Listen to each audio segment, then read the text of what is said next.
할렐루야. 오늘도 주님께서 우리에게 할렐루야 할렐루야 찬양하게 하실 줄로 믿습니다. 이 시간 말씀을 받겠습니다. 이 복된 시간에 주시는 우리 하나님의 말씀은 계속해서 사무엘하 8장입니다. 사무엘하 8장 1절부터 마지막 18절까지의 말씀입니다.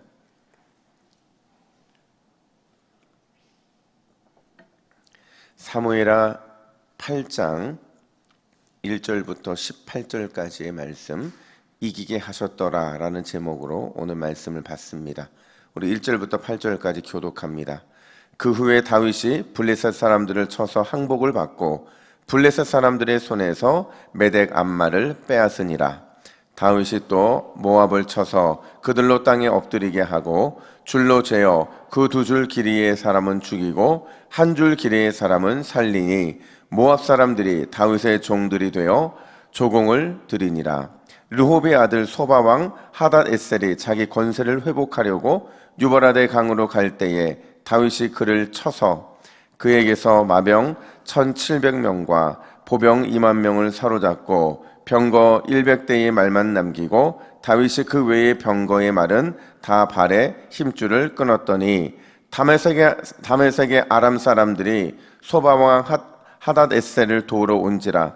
다윗이 아람 사람 2만 2천 명을 죽이고 다윗이 다메섹 아람에 수비대를 두매 아람 사람이 다윗의 종이 되어 조공을 바치니라. 다윗이 어디로 가든지 여호와께서 이기게 하시니라. 다윗이 하닷에셀의 신복들이 가진 금 방패를 빼앗아 예루살렘으로 가져오고 또 다윗 왕이 하닷에셀의 고을 베다와 베로데에서 매우 많은 노수를 빼앗으니라. 하맛 왕 도이가 다윗이 하닷에셀에 온 군대를 쳐서 무찔렀다 함을 듣고 도이가 그의 아들 요람을 보내 다윗 왕에게 문안하고 축복하게 하니 이는 하닷에셀이 도이와 더불어 전쟁이 있던 터에 다윗이 하닷에셀을 쳐서 무찌름이라. 요람이 온 은 그릇과 금그릇과 녹그릇을 가지고 온지라. 다윗 왕이 그것도 여호와께 드리되 그가 정복한 모든 나라에서 얻은 은금 곧 아람과 모압과 암몬 자손과 블레셋 사람과 아말렉에서 얻은 것들과 소바왕 르홉의 아들 하닷에셀에게서 노력한 것과 같이 드리니라. 다윗이 소금 골짜기에서 에돔 사람 18,000명을 쳐 죽이고 돌아와서 명성을 떨치니라. 다윗이 에돔의 수비대를 두되 온 에돔에 수비대를 두니 에돔 사람이 다 다윗의 종이 되니라. 다윗이 어디로 가든지 여호와께서 이기게 하셨더라. 다윗이 온 이스라엘을 다스려 다윗이 모든 백성에게 정의와 공의를 행할세. 수르의 아들 요압은 군 사령관이 되고 아히롯의 아들 여호사밧은 사관이 되고 아히두베의 아들 사독과 아비아달의 아들 아히멜렉은 제사장이 되고 스라야는 서기관이 되고 여호야다의 아들 분하야는 그렛 사람과 분헷 사람을 관할하고 다윗의 아들들은 대신들이 되니라. 아멘. 여러분, 하나님을 수식하는 표현들이 참 많아요. 그죠? 다양한 수식들을 우리는 기도할 때나 언제든지 우리의 신앙의 관점에서도 늘 고백을 하는데, 여러분들은 하나님을 수식하는 표현 중에서 어떤 표현을 가장 좋아하세요? 그죠? 아마 여러분이 좋아하시는 표현 중에서 신실하시다라는 표현 좋아하시는 분들이 계실 겁니다. 저도 사실 신실하다는 이 표현을 가장 좋아하는데, 여러분, 우리가 하나님을 믿는 이유가 뭔지를 잘 설명해 주는 게 바로 이 신실하시다라는 표현이에요. 여러분, 신실하다는 표현이 어떤 의미가 있어요? 그렇죠. 믿음직스러움이 충만하다. 반드시 약속을 지키신다. 바로 이 의미가 신실하다는 표현 속에 담겨져 있는 거죠. 여러분, 오늘 이 새벽에 신실하신 하나님께서 저와 여러분들을 믿음으로 충만하게, 그리고 반드시 우리에게 주신 약속을 지켜주실 줄로 믿습니다. 여러분, 우리는 지난 화요일 날 다윗에게 다윗 언약으로 약속하신 하나님을 만났어요. 그리고 어제 약속을 붙잡고 기도한 다윗도 만났습니다.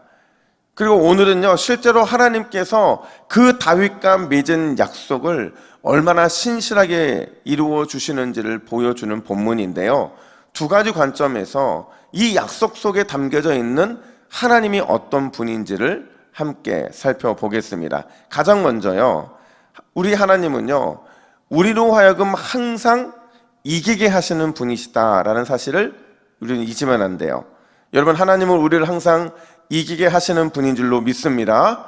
오늘 본문을 보면 다윗이 주변의 나라들과 전쟁을 치르는 장면이 나오는데, 크게 보면 1절에 보면 블레셋, 그리고 2절에는 모압, 3절부터 8절에는 아람, 그리고 13절부터 14절에는 에돔, 이렇게 다양한 이 민족들과 전쟁을 치르는데 그 결과가 뭘까요? 무조건적인 승리더라는 거죠. 완벽한 승리가 곳곳에 등장을 해요. 그러니까 오늘 본문에는 다윗이 패배했다, 졌다라는 말이 단 한 번도 등장하지 않습니다. 특별히 오늘 본문을 잘 들여다보면 아주 눈에 두드러지는 두 가지 특징을 발견할 수가 있는데, 하나는 뭐냐면요, 여러분, 오늘 본문에 전쟁을 치르는 얘기는 등장을 하는데 그 전쟁을 어떻게 이겼다라고 하는 다윗의 전술이 언급이 됩니까, 안 됩니까? 되지 않고 있다는 거죠.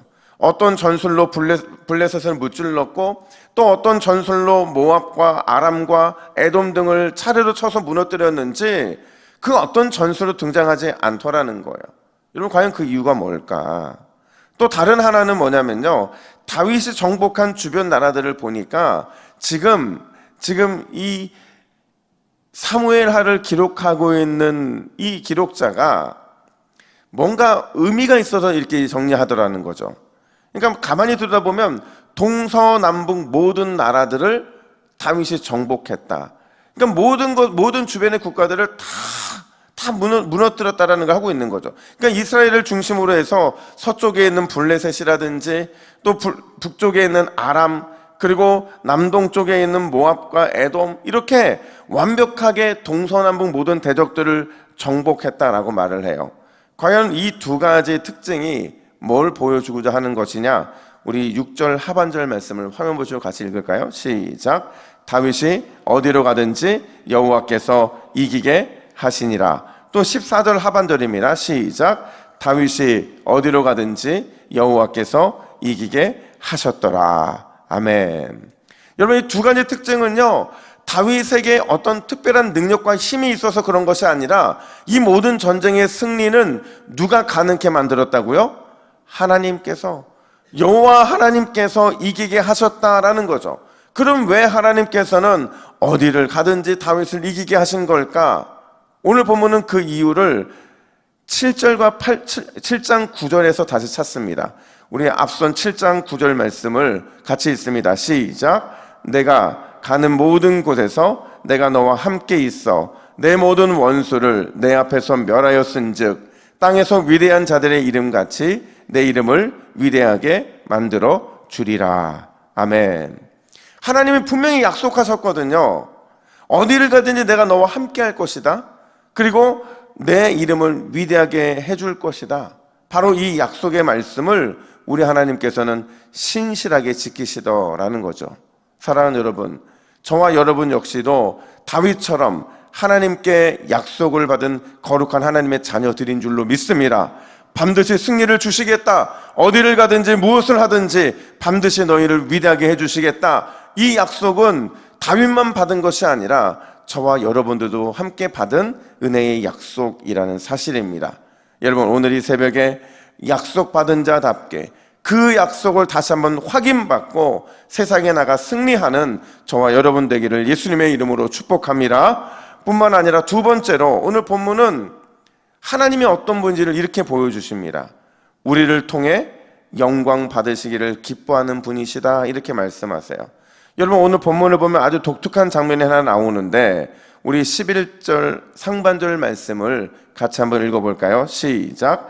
다윗 왕이 그것도 여호와께 드리되.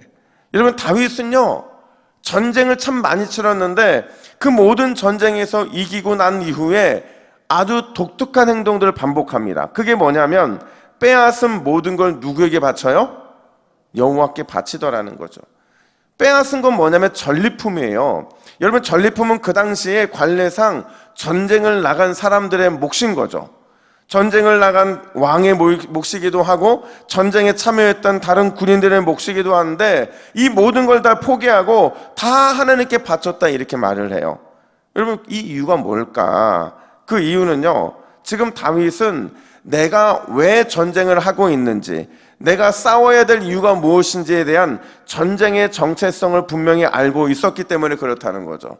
여러분, 우리가 가나안 땅 정복에서 가장 많이 쓰는 단어 중에 하나가 바로 헤렘이라는 단어입니다. 정복한 그 나라의 모든 것을 태워서 진멸하는 것, 그게 헤렘인데, 하나님이 이스라엘 백성들에게 가나안 땅의 모든 것을 헤렘하라고 요청을 하셨어요. 명령하셨죠.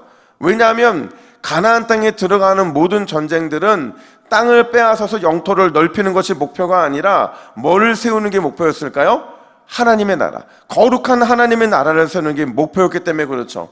근데 이거를 사사시대에도 망각하고 있었고, 그 망각했던 것을 또 사울 역시도 계속 망각하고 있었는데, 그걸 기억했던 사람 바로 다윗은요, 모든 전리품을 하나님께 바치면서 지금 이 전쟁이 나를 위한 전쟁이 아니고 내 왕위를 위한 전쟁이 아니고 뭘 세우는 전쟁이라고요? 하나님의 나라, 거룩한 나라를 세우기 위한 거룩한 전쟁이라는 것을 분명히 알고 있었다는 거죠. 그래서 모든 전리품을 그는 하나님께 바칠 수 있었다라는 거예요. 근데 놀라운 건 뭐냐면, 그런 다윗의 마음을 하나님이 아셨다 몰랐다? 당연히 아셨다는 거죠. 아시고 그가 가는 곳곳마다 승승장구하게 하셨을 뿐만 아니라 그런 다윗을 하나님은 인정해 주세요. 어떻게 인정해 주시느냐? 15절 말씀 같이 읽습니다. 다윗이 온 이스라엘을 다스려 다윗이 모든 백성에게 정의와 공의를 행할세. 자, 여러분, 다윗이라는 이름이 몇 번 들어가요? 2번이나 들어가잖아요. 이 말은 무슨 이야기냐면, 하나님이 지금 다윗을 인정해주고 계신 거예요. 심지어 그의 인정해 주시는 표현 속에서 정의와 공의라는 표현을 쓰시거든요. 근데 정의와 공의라는 표현은요, 누구에만 쓰는 표현이냐면 하나님에게만 쓰는 표현입니다. 그러니까 이걸 문맥에 맞게 번역하면 이렇게 바꿀 수 있어요.